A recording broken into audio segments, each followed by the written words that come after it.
Bom, além da Ásia, a gente tem a questão da África. A África, o processo de descolonização da África, ele foi complexo, assim como o da Ásia, mas a África ela teve esse problema por conta do próprio processo imperialista. Os países europeus, quando eles criaram a África, eles criaram a África, não, quando eles passaram a dominar a África, eles estabeleceram uma questão de fronteira. Existem vários mapas, e você pode procurar na internet, de como que eram a divisão do território africano a partir das etnias.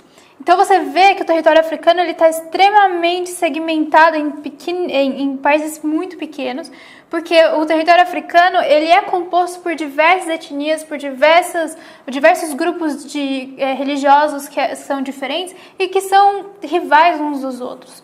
O que aconteceu com o imperialismo foi que quando a Europa entrou, ela criou as suas fronteiras, que eram fronteiras artificiais. E essas fronteiras artificiais, elas passaram a englobar grupos que eram rivais dentro daquele país. Isso auxiliou no enfraquecimento do poder interno, ou seja, esses grupos eles tinham dificuldade de realizar um grupo de resistência forte contra a metrópole por conta dos próprios conflitos que existem dentro desses grupos. Por exemplo, a gente pode fazer um exemplo bem bobo, mas se a gente elevasse num grau real. Por exemplo, se a gente tivesse a gente tem o Brasil e a Argentina. Foi construído que Brasil e Argentina não se gostam. Então, se tivesse um país que viesse e dominasse Brasil e Argentina, e colocasse Brasil e Argentina dentro de um mesmo país, criasse um país só. Então, dentro desse país que surgiu, você vai ter o conflito entre duas populações que são rivais. Lógico que essa rivalidade entre Brasil e Argentina é uma rivalidade construída, é uma rivalidade até imbecil, que é muito mais relacionada ao esporte do que à realidade. Mas, dentro do território africano, essas disputas eram realidades daquela população. Então, o que os europeus fizeram? Eles simplesmente colocaram uma venda eles simplesmente escolheram que não ocorresse eles escolheram não enxergar essas diferenças e criaram essas fronteiras artificiais. Isso dificultou imensamente no processo de descolonização, porque a partir do momento que se descolonizou, essas elites, essas tribos, esses grupos, eles passaram a guerrear entre eles.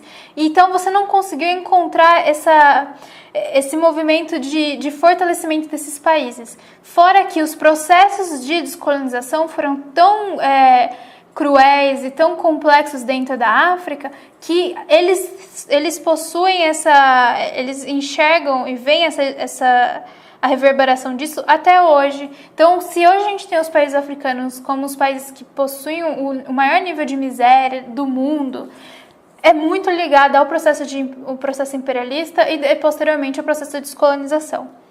Então, a gente tem na questão das fronteiras, os países africanos eles tiveram o primeiro ímpeto de descolonização aconteceu em 1955 com a Conferência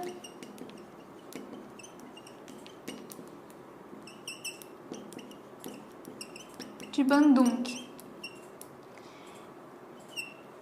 Essa conferência ela aconteceu sem a presença de qualquer potência, ou seja, sem países europeus e sem Estados Unidos e União Soviética.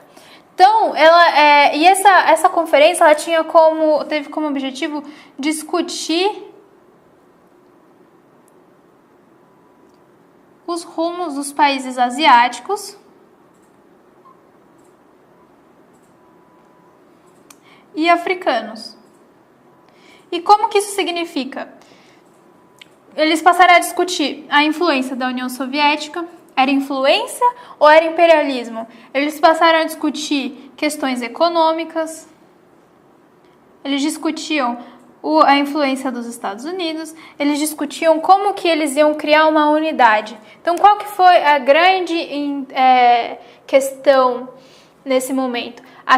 Foi a primeira conferência do mundo, conferência com uma importância salutar, uma primeira conferência do mundo em que você não tem a participação dessas grandes potências europeias e que esses países africanos e os países asiáticos passaram a coordenar o seu próprio destino. E isso é importante, foi um passo que foi dado. Outra questão que a gente enxerga nesse momento é a ideia da criação do pan-africanismo. A gente já viu o pan-germanismo, o pan-eslavismo. Qual é a ideia do pan-africanismo?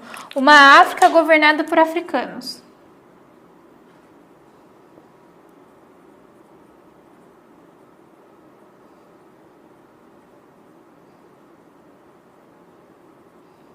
E essa ideia de África governada por africanos é muito importante, porque você também quer dar o protagonismo político aos africanos e sair dessa política, dessa dependência dos outros países, sobretudo das metrópoles.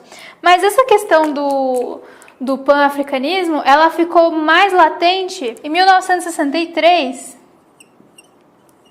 com a Organização da Unidade Africana.